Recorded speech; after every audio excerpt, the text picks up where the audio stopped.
Back in primary school, every morning my parents would go to work. And before they'll go to work, they'll drop me off at my neighbor's house.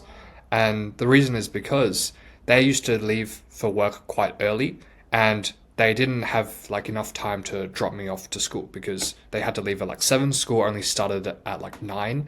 And so they can't just drop me 2 hours early at school. There's no one there and it would be quite dangerous. And so they dropped me at my neighbor's house.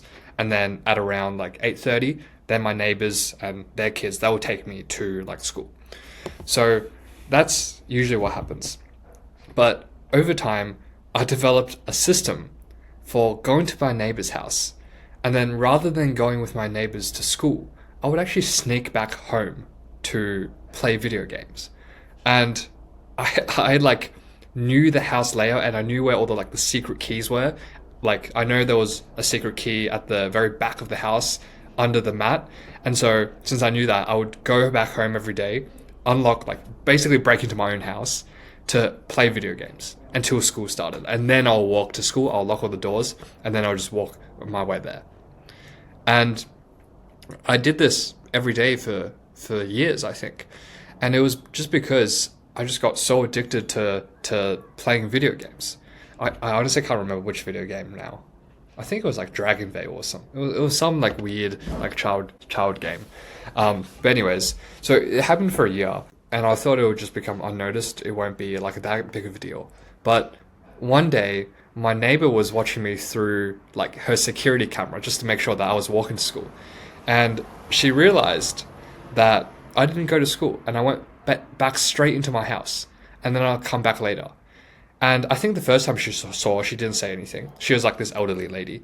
But after she noticed that over and over again, she brought it up with my parents. And when my parents found out, they actually didn't say anything to me.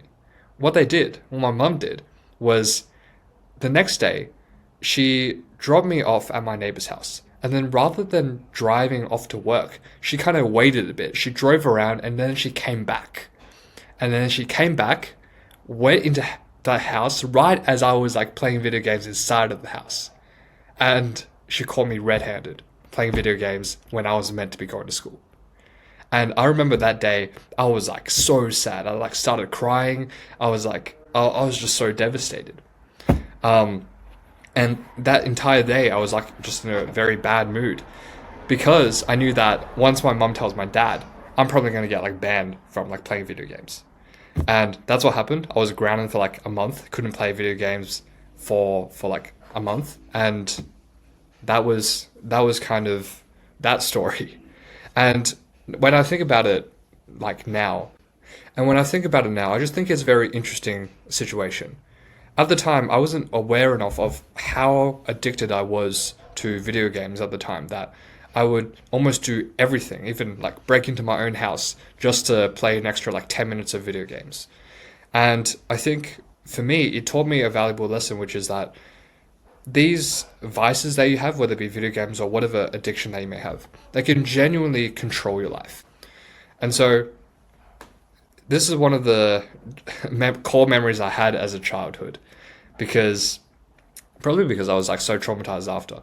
But the reason I want to share it is because if you're going through an addiction, just know that it is actually very normal. And so many people go through similar addictions, whether it be video games or drugs or whatever. And basically, it's very hard to check and regulate yourself until you hit a massive consequence, whether that's being like caught by your parents, whether that's because you ended up failing school, whether that's like ending up costing you a relationship, anything. Oftentimes, we don't realize the extent of our addictions until we've had real world sacrifices. And oftentimes there's a lot of real world sacrifices and consequences that happen. And so I just want to share the story because if you realize you're in that state of addiction on anything, it's hard, but it's so important to realize that if you're in the state, you need to see that if you just play this tape out to the end, there's going to be like consequences that you're going to regret and that you hope that you never did in the first place. And personally for me, I know this story seems like a simple example of just being grounded like, 1 month of video games. But That's probably one of the best punishments, honestly. It could have been far worse. And when I say a worse punishment, I don't mean there's literally going to be someone that's punishing me, like they're gonna like put me in jail or anything like that. What I mean when I say a worse punishment is when there's actually no one to punish you. And the only thing left that can punish you is life itself. Let's say I just continued to be addicted to video games and my parents never caught me. I would probably just get worse and worse, become more and more addicted, until one day I'll look up after wasting so many years of video games and realize, like, where did all that time go? By that time, I would be like far behind everyone else in life. I would not have achieved any of the goals that I set for myself. And at that time, that would be the true punishment. So that's why I want to share that story with you, because you want to realize these addictions before it gets too late. So with that, take care.